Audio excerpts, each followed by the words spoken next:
The smell of incense still lingers in the air. White chrysanthemums wilt in the corners of the living room, their petals falling silently onto the black carpet.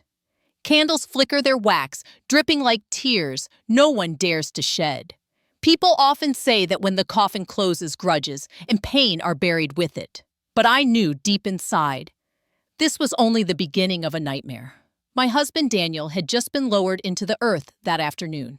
His death was quiet, a long battle with illness finally taking him away. He left me with a silence so heavy, it pressed on my chest. But grief was not the cruelest blow. No. The cruelest betrayal came not from strangers, nor from fate itself, but from the person I once loved most, our only son, Lucas. That night, when the mourners had gone, Lucas crept into his father's study. Among dusty books and forgotten boxes, he found an old leather journal. Tucked inside, yellowed with age, was a piece of parchment. The words written on it were strange, smudged in a faded red ink. Soul contract. Whoever signs shall surrender their eternal spirit to the devil in exchange for wealth and power in this life. Lucas had always laughed at superstition. Ghosts, demons, curses, he dismissed them all. But greed is stronger than doubt. That night, with trembling hands, he forged Daniel's signature on the paper. Believing he had just completed a bargain his father had left unfinished. The very next morning, while I still sat dressed in black, my phone rang. It was the insurance company. They confirmed that $3 million had been transferred directly into Lucas's account. For a moment, the world seemed to stop. My heart whispered that something was terribly wrong, yet Lucas's eyes shone with triumph, as though he had seized destiny itself. He didn't realize that when you tamper with the soul of the dead, the price is never counted in dollars. That night, the house grew colder. The mourning veil over our walls seemed to thicken. The wind rattled the windows like a sigh from the grave. And in the shadows, I thought I heard Daniel's presence, waiting, watching. And so it began. All of it because of a single signature. Do you believe a soul can truly be bought and sold with paper?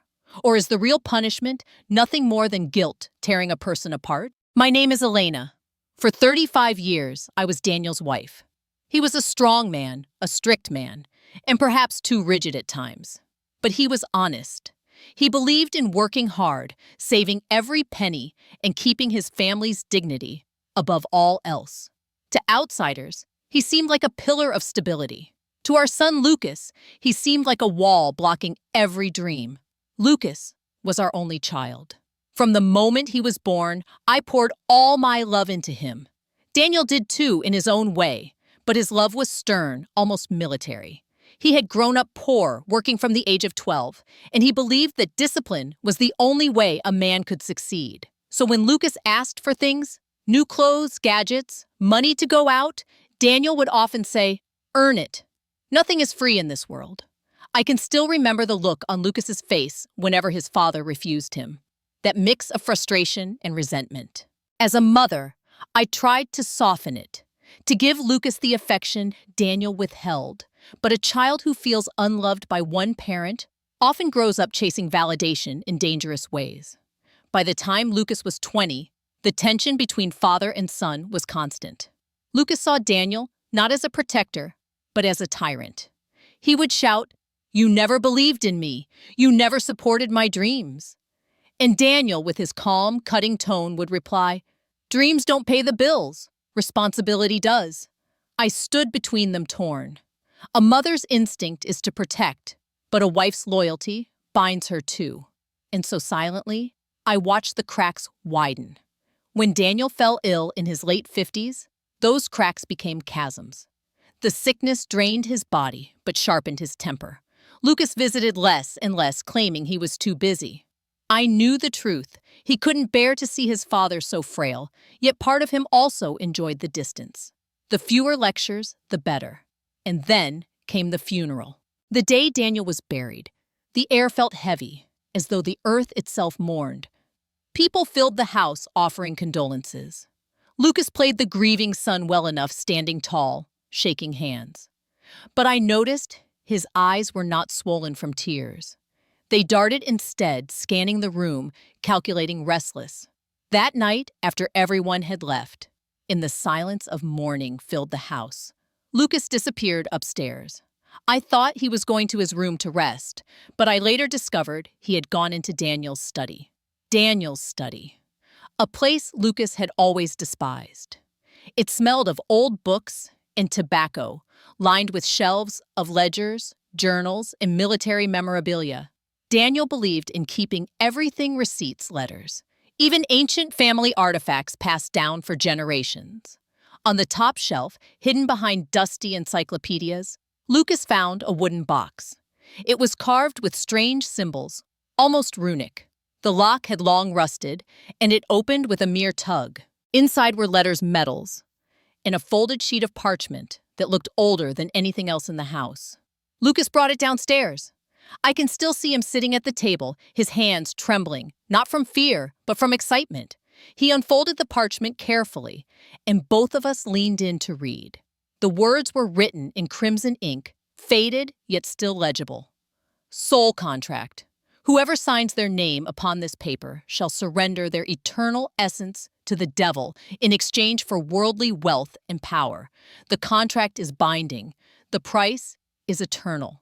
I gasped, instinctively crossing myself. This is nonsense, I whispered. It must be some old prank, a relic from the past. Burn it, Lucas. Put it away. But Lucas, he smiled, that dangerous smile that comes when greed overtakes reason. Or maybe he said slowly, this is the answer. Maybe Dad wasn't as holy as he pretended. Maybe this is why he never struggled for money. What if he already made a deal and I just found the evidence? I shook my head.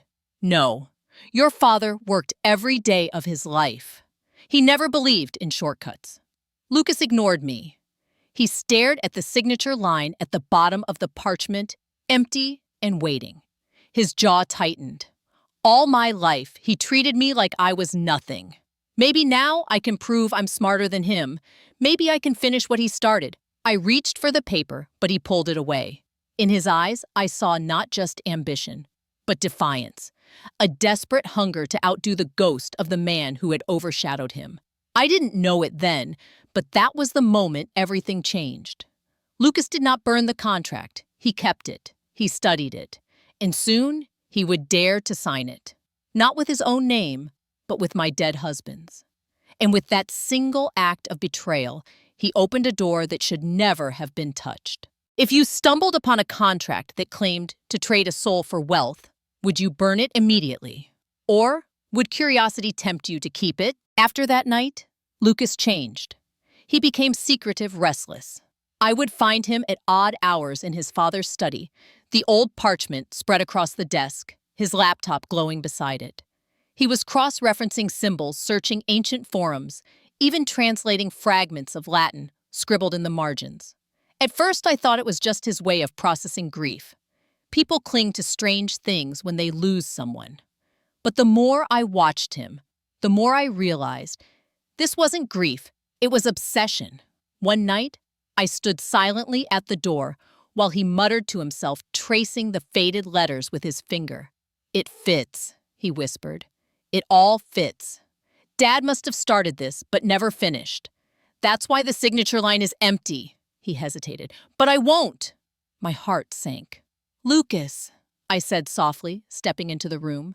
He startled, quickly folding the parchment as though I hadn't already seen. Don't, I begged. Don't play with things you don't understand. Your father was a practical man. He left us his savings, his work, his respect. That is enough. He looked at me then with a bitterness that pierced deeper than any knife. Enough for you, maybe. You were his wife. You had his approval. I was just the disappointment, the failure. Do you know how it feels to spend your life in a man's shadow? I had no words. And so 2 nights later, while the house slept, Lucas forged his father's name. He took a pen, pressed it to the parchment, and slowly, carefully signed Daniel Perez on the line meant for the soul's owner. I wasn't there to stop him. He told me later with a hollow smile that as the ink dried, the candle beside him flickered violently and then went out, leaving him in darkness. The following morning, the world shifted. I was in the kitchen trying to prepare coffee when the phone rang. A woman's voice introduced herself as a representative of our life insurance company. She spoke clearly, without hesitation, Mrs. Perez, we're calling to inform you that the claim on your husband's policy has been processed. The amount, $3 million, has been successfully transferred. For a moment, my hands froze. Transferred. To whom? She answered without pause. To your son, Lucas Perez. He's the designated beneficiary. I nearly dropped the phone. My husband had never mentioned such a policy. We had lived comfortably, yes, but Daniel believed in modest savings, not extravagant insurance. And yet here it was, $3 million, deposited just like that. When I told Lucas, his face lit up with a wild, feverish glow. You see, he exclaimed, gripping my shoulders. I was right. The contract worked. Dad may have backed out, but I finished it. This is mine now. Proof. I shook my head, trembling. No, this doesn't make sense. There must be some error in the system. Insurance doesn't just appear overnight. There's paperwork verification. But Lucas cut me off. Stop doubting me. All my life you doubted me. Dad doubted me. Look around. Mom, the money is real. $3 million. You think this is coincidence? I stared at him, and for the first time, I saw not my son, but a stranger. A man intoxicated by greed, convinced he had bent the laws of life and death. That evening, I sat alone in the living room, staring at the contract. The ink of Daniel's forged signature looked darker than before, almost fresh, as though it had bled through the fibers of the page. I felt a chill crawl up my spine. I whispered into the silence, Daniel, what have we done? Because deep down, I knew this money was not a blessing. It was a curse, disguised as fortune. And Lucas, blinded by pride, couldn't see the chains tightening around him. The shadows in the house grew heavier that night. The wind howled against the windows, and I thought I heard footsteps pacing in the hall. Lucas slept soundly upstairs, clutching the receipt of his new wealth. But I couldn't close my eyes. For in my heart, I knew no soul is ever sold without payment. And the devil always collects. Do you think this sudden windfall was just a banking error? Or do you believe the ghost contract truly delivered its promise? And remember, follow for the next chapter, where the real price of greed begins to reveal itself in the dead of night. The first night after the money arrived, the house felt different. The air was heavier, colder, as though the walls themselves were holding their breath. Even the clocks seemed to tick slower, their steady rhythm turning into something ominous, like a drumbeat before a storm. Lucas was restless. He had spent the day calling banks, double-checking accounts, even showing me the balance on his phone, as though to taunt me with his victory. $3 million. To him, it was proof of his genius, his triumph over the father who had never believed in him. But as darkness fell, that triumph began to sour. I went to bed early, or at least I pretended to. In truth, I lay awake staring at the ceiling, listening. The wind rattled outside, but beneath it was another sound, soft, deliberate footsteps pacing across the upstairs floorboards. At first, I thought it was just Lucas. But then came the silence, followed by a strangled cry. I rushed to his room. The door was slightly ajar, the light still on. Lucas sat upright on his bed, his face drenched in sweat, his eyes wide with terror. "Lucas," I whispered, stepping inside. "What's wrong?" He didn't answer me. He was staring at the far corner of the room, frozen like a child, trapped in a nightmare. His lips moved trembling. Don't look at me like that," he gasped. "You're dead. You're not supposed to be here." My heart stopped. "Who are you talking to?" I asked, my voice shaking. "Them," he whispered, pointing with a trembling hand. His whole body convulsed. "He's standing right there. Dad, he's standing right there." I turned toward the corner, but there was nothing, only shadows stretching long and dark against the wall. And yet, the temperature dropped instantly, so sharply that my breath turned to mist in front of me. I felt it then, a presence, heavy, watching. I rushed to Lucas, grabbing his arm, shaking him. There's nothing there, Lucas. It's your mind. It's guilt, that's all. But he shoved me away, eyes wild. No, he's here. He knows what I did. He clutched his head, screaming, "Stop staring at me! You're dead! You're dead!" I tried to hold him, but it was like trying to calm a madman. His screams echoed through the hall, filling the house with terror. Then, as suddenly as it began, the light bulb above us flickered violently and burst with a sharp pop, plunging us into darkness. The silence that followed was suffocating. I could hear only Lucas's ragged breathing and the pounding of my own heart. I fumbled for the switch, but when the lights came back on, there was nothing in the corner. Only an empty shadow. Lucas was trembling, his face pale as death. He whispered. He didn't say anything. He just looked at me. He doesn't need words. I know what he wants. I sat beside him, holding his shaking hand, though fear knotted my own stomach. What does he want, Lucas? He turned to me with hollow eyes. He wants payment. He wants what I promised.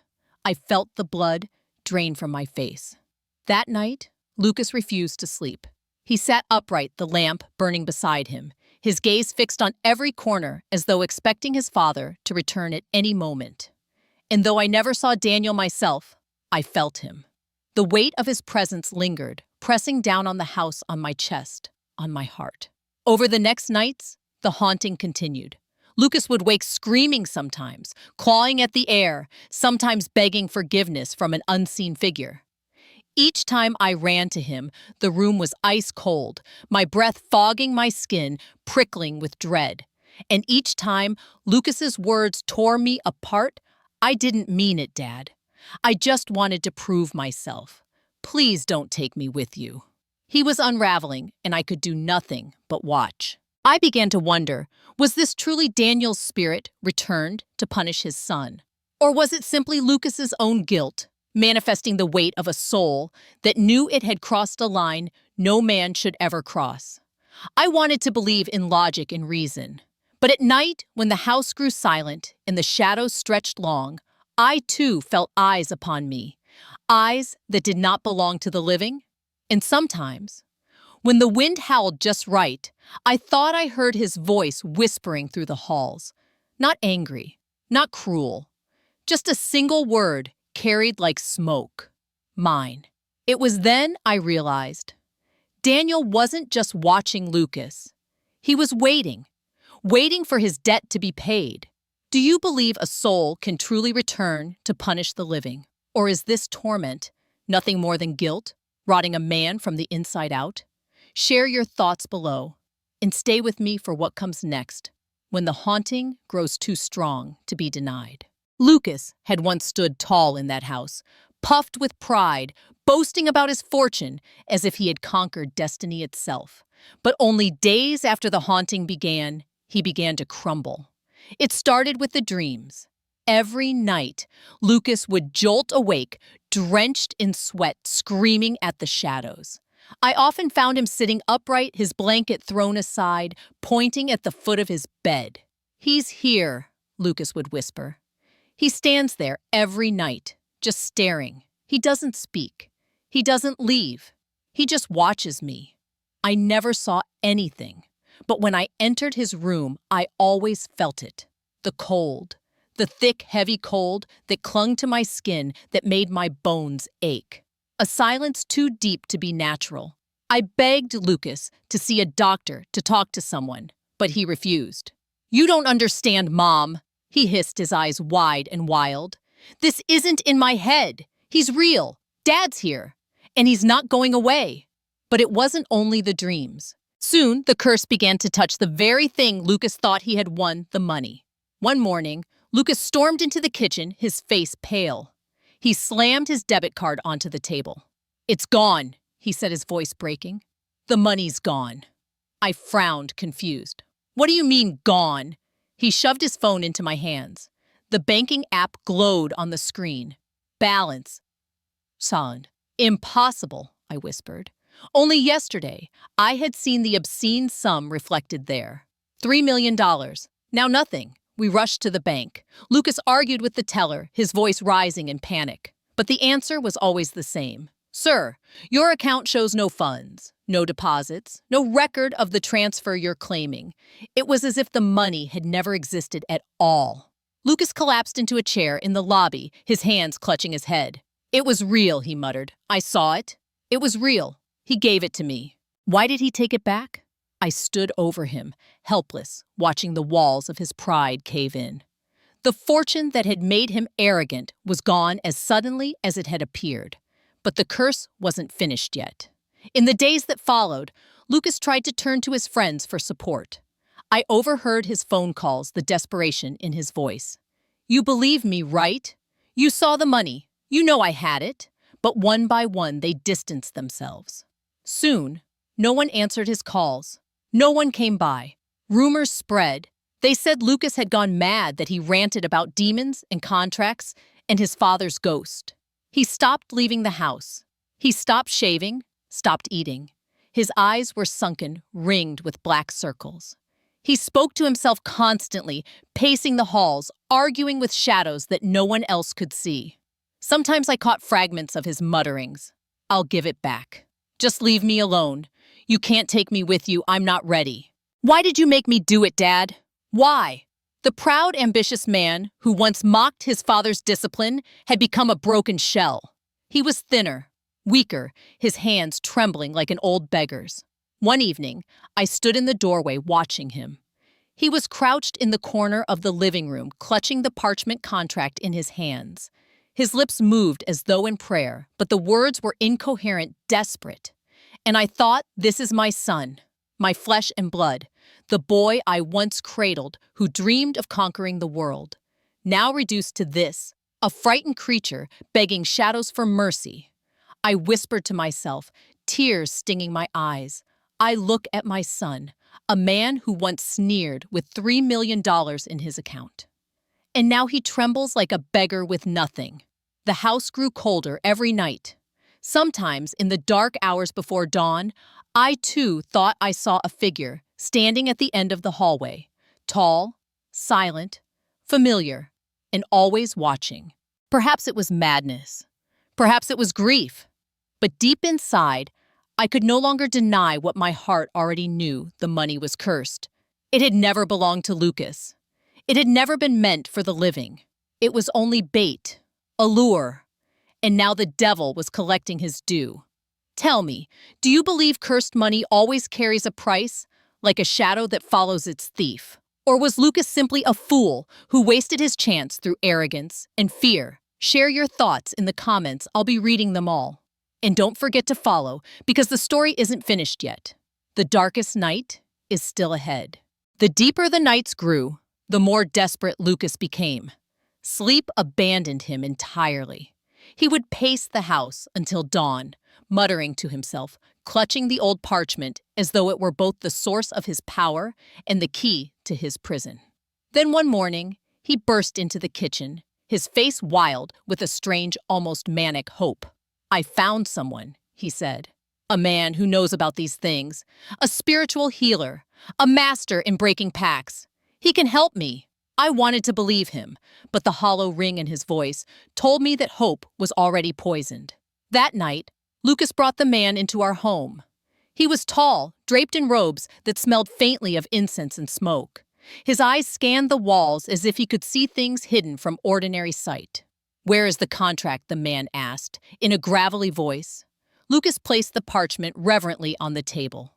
The man examined it, tracing the faded crimson ink with his long fingers. Then he frowned. "This is old. Older than you know. It cannot be broken easily." Lucas leaned forward, desperation dripping from every word. "I don't care what it takes. Just make it stop. Take him away from me." The man nodded slowly, then began his ritual. He lit black candles, drew circles of salt on the floor, and chanted words I didn't recognize. The air grew thick, heavy, like a storm about to break. For a moment, I thought I saw the shadows in the corners twist unnaturally. The flames on the candles bent inward, as though being pulled by something unseen. Then came the scream, not from the healer, but from Lucas. He clutched his chest, his eyes bulging, his mouth open in terror. "He's here!" he shrieked. Dad's here! He's standing right behind you. I turned, but there was nothing. Only darkness. Yet the cold was unbearable, freezing the air in my lungs. The healer's chant faltered. The candles sputtered out. And in the silence, we all heard it. A deep, guttural whisper that seemed to crawl from the walls themselves. Mine. The healer staggered back pale as death. He gathered his things in a panic. I cannot fight this. This is no ordinary spirit. The pact is sealed. The price must be paid. Before I could stop him, he fled into the night, leaving us alone in the choking silence. Lucas collapsed to the floor, sobbing. "It's over," he whispered. "He won't let me go." I knelt beside him, holding his trembling body in my arms. And in that moment, I realized the truth. I had already lost my husband. And now, I was losing my son. Not to death, not yet, but to a madness born of greed and guilt. Days passed, and Lucas grew weaker. He stopped eating. He rarely spoke except when raving in delirium. His once sharp eyes were now dull-haunted, as if the shadows had moved inside him. One night, as I sat beside his bed, he finally looked at me with clarity. His voice was soft-broken. "Mom," he whispered, "do you know why I did it?" I brushed his damp hair from his forehead. "Because of money," I said gently. He shook his head. "No, not just money. I just wanted him to see me, to finally believe in me. All my life, he looked at me like I was a failure, like I'd never be enough. Even now, when I close my eyes, I see him staring at me with that same look. I thought, if I had money, if I had success, maybe he'd finally be proud. Tears blurred my vision. I took his hand, fragile and cold. "Oh, Lucas, you didn't need money to earn your father's love. He was harsh, yes, too harsh. But he loved you in his own way. You were always enough. You just couldn't see it." Lucas's voice cracked. "Then why do I only see his anger now? Why won't he leave me alone?" I had no answer, only silence. That night, I sat by his bedside until dawn, listening to his ragged breathing, praying for a miracle that never came. In the morning, he stared blankly at the ceiling and whispered, "It's too late, Mom. He's already claimed me." I wanted to scream. I wanted to fight. But I was powerless against a contract written in shadows and sealed with blood. And so as the days grew darker, I began to prepare myself for the inevitable. I had lost my husband. Now I was about to lose my son, not to the grave, but to something far worse, the slow, merciless consuming of his soul. Do you think Lucas's greatest mistake was his greed for money? Or was it the deeper hunger, the desperate need for his father's love that pushed him into the darkness? Tell me what you believe in the comments, and follow to hear what happens when the final judgment arrives. The day came when I no longer recognized my son. Lucas wandered the house like a shadow of himself. His eyes were vacant, his lips moving constantly, as though whispering to someone only he could see. At night, I heard him pacing the halls, calling into the darkness. "Dad, Dad, wait for me. Don't leave me behind, please. Just say you're proud of me." Each word pierced my chest like a blade. This was no longer the arrogant boy who had mocked his father's discipline, nor the man who had once laughed with $3 million glowing in his account. No, this was a broken soul shattered by the weight of a bargain he never should have touched. He stopped eating altogether. His body grew frail, his skin pale, his hair unkempt. Neighbors whispered when they saw him wandering the street, barefoot at night, crying into the wind, "Dad, come back. I'll do better, I promise." They thought he was insane. Perhaps they were right. But I knew better. He was haunted. I had lost my husband. And now I had lost my son too. Though his body still lived, his spirit was already claimed. One evening, as I watched Lucas rocking silently in the corner, clutching the faded parchment like a lifeline, I realized something with a cold, brutal clarity. If I could not save him, then I must save myself. I must save what was left of our family's dignity. The money, what little remained, had become a poison. It had destroyed him. It threatened to destroy me too. So I made a decision. The next morning, I went to the bank. The clerk looked at me curiously when I requested the withdrawal. "Madam, this is all that's left. Are you sure you want to liquidate everything? I nodded, every penny. With trembling hands, I signed the forms. Hours later, I walked into the church where Daniel and I had once prayed together. Father Miguel looked up in surprise as I placed the envelopes of cash before him. This is for the church, I told him. For the orphanage. For the poor. For those who still have hope. He tried to refuse at first, but I insisted. This money is cursed.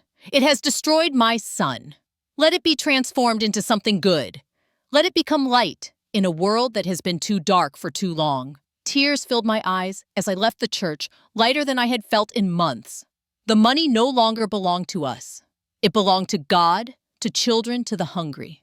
Perhaps in giving it away, I had found a way to atone not just for Lucas's sins, but for mine too. That night, I returned home to face the last remnant of the curse. The contract. I found Lucas asleep in his chair, the parchment still clutched in his weak hands. Gently, I pried it free. For the first time in weeks, he did not resist. His body was too far gone, his mind lost somewhere between this world and the next. I carried the parchment outside into the cold night air. The wind howled, tugging at my hair as if urging me to reconsider. But I did not hesitate. I lit a match, held it to the yellowed edge of the contract, and watched as the flames consumed it.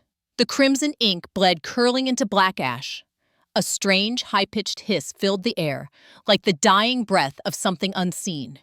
The ashes swirled upward, carried by the wind into the endless night sky. For a moment, the air grew unbearably cold. Then silence. It was over, or so I wanted to believe. I returned inside to find Lucas awake, staring at me with hollow eyes. For the briefest instant, there was clarity in them. He whispered almost inaudibly, "Thank you, Mom." Then his gaze drifted away again, lost in the shadows, forever chasing the ghost of the father whose approval he had never received. From that night on, Lucas was no longer my son in truth. He lived, yes, but like a phantom, wandering the nights, murmuring his father's name. To the world, he was insane. To me, he was a soul trapped between two realms, condemned not by death, but by despair. And I carried on. I filled my days with service at the church, with the laughter of orphans who knew joy even in poverty. I poured my grief into helping others, hoping that in giving, I could cleanse the stain that still haunted my family. At night, I would sometimes hear Lucas outside wandering the streets, whispering into the darkness. I never stopped him. There are prisons you cannot escape, and his was one of them. So this is my legacy. A husband in the grave, a son lost to madness, a fortune turned to ashes, and a mother who walks the fine line between love and forgiveness, between memory and curse. And I ask you now, as you hear my story, if you were in my place, would you forgive Lucas, embracing him, despite the ruin he caused? Or would you let him suffer the full weight of his choices, believing that every soul must pay its own price? Tell me in the comments. I will be reading your words, searching for the wisdom I still cannot find. And follow, because the story is not yet done. The ashes of the contract may be gone, but sometimes the wind carries whispers that never truly die. Time has a strange way of softening wounds, yet sharpening truths. It has been months since that cursed night, when I burned the contract, letting its ashes scatter into the wind. The house is quieter now. The shadows no longer crawl at the edge of my vision. The whispers no longer echo through the walls. But the silence I live with is not peace. It is the silence of absence, of everything I loved being swallowed by the void. Sometimes I sit by the window and watch Lucas pacing the street, his hair tangled, his clothes dirty, calling out into the night for a father who will never answer. My neighbors cross the road when they see him. Children laugh cruelly. To the world, he is just a madman. But to me, he is my son, a man destroyed not by demons, but by something far more ordinary and far more terrifying, his own hunger. And in the long hours of solitude, I ask myself, was there ever truly a devil? Was that contract real? Or was it only a mirror reflecting the darkest corners of Lucas's heart? Perhaps no demon signed his name in fire. Perhaps no ghost stood at the foot of his bed. Perhaps it was all born from within, the crushing guilt of forging his dead father's name, the unbearable weight of greed that curdled into paranoia. Yes, maybe that is the truest curse of all, not something written on parchment, but the way our own conscience can devour us when we betray what is sacred.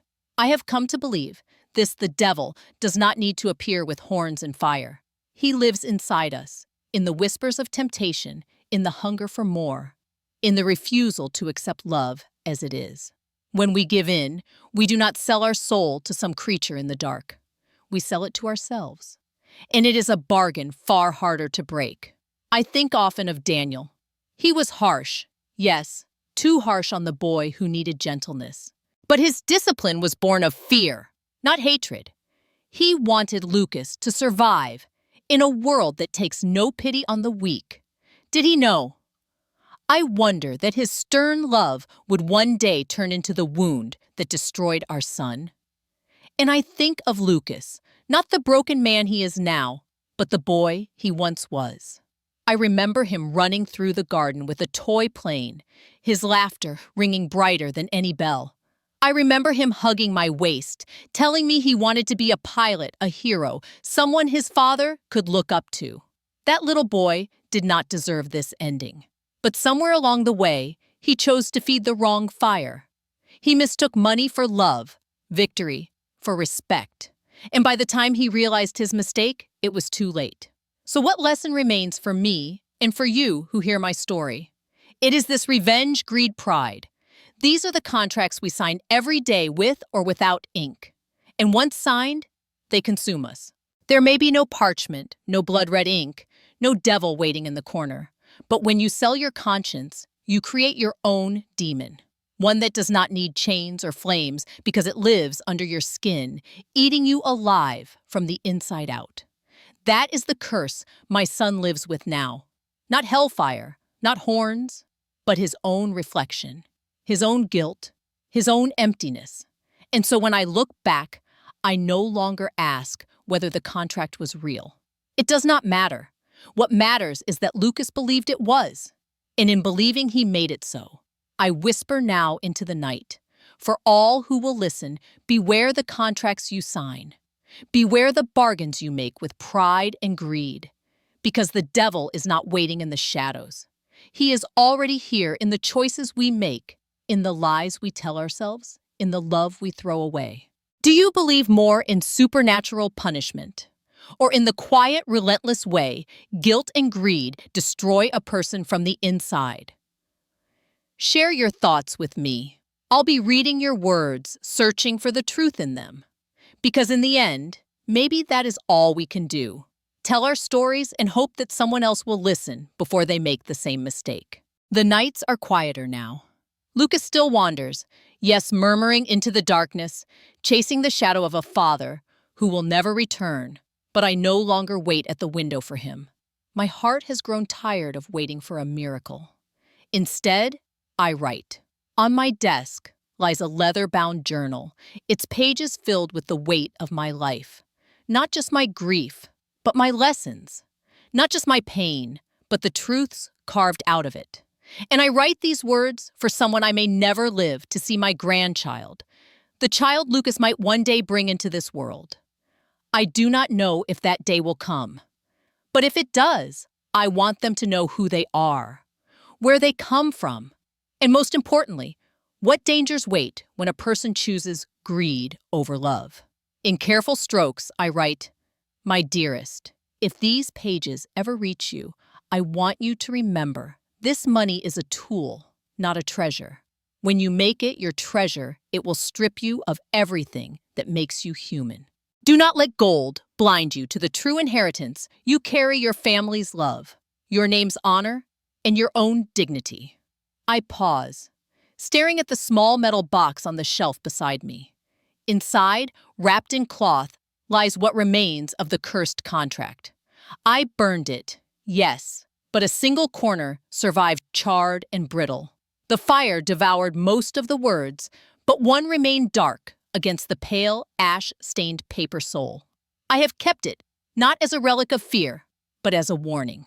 A reminder of the day my son tried to sell what cannot be sold. When my grandchild is old enough, if I am still alive, I will place that fragment in their hands. And I will say, this is not a story about demons. This is a story about choices. Remember that every decision you make writes its own contract. Make sure you can live with the terms.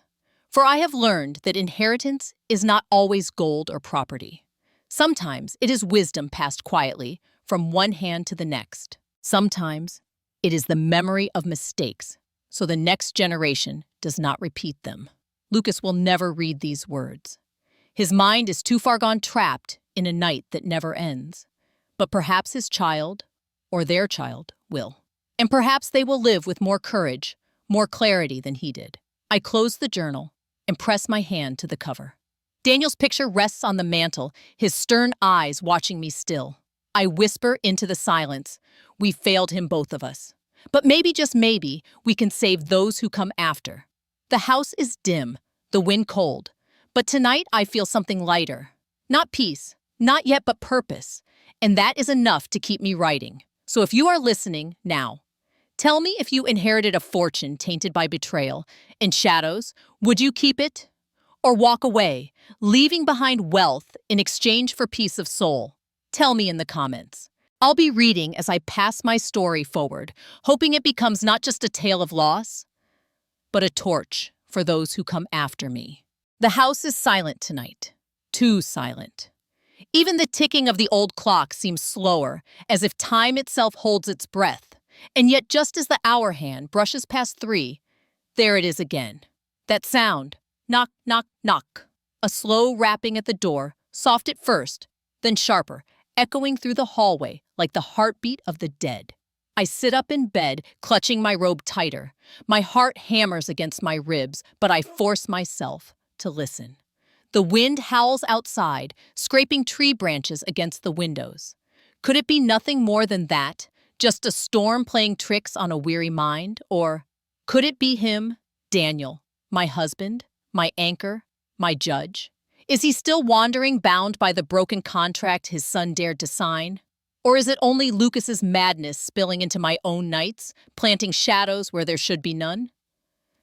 Sometimes I swear I see Daniel's figure in the corner of my eye, standing tall, silent, watching. Not cruel, not vengeful, just present, like a scar that refuses to fade. I wonder, does he return for justice? Or does he return for forgiveness? Lucas, meanwhile, mutters his father's name endlessly, as though answering a call only he can hear. Perhaps Daniel belongs only to his mind, now feeding on his guilt, his shame, his hunger for a love he never earned. And yet I cannot shake the feeling that the door does not knock for him alone. It knocks for me too, for all of us. Because maybe the dead do not leave until the living learn their lessons. So tonight, as I sit in the half-dark listening to that relentless knocking at the hour of spirits, I ask myself, and I ask you, was it truly Daniel's ghost haunting the son who betrayed him?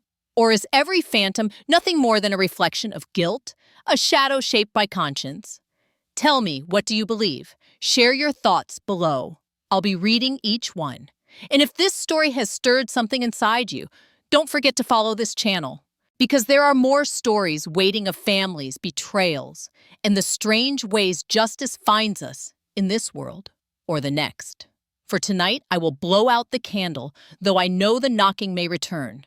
Whether it is the wind or the ghost of my husband, only the dark knows for sure. And perhaps, one day, so will you.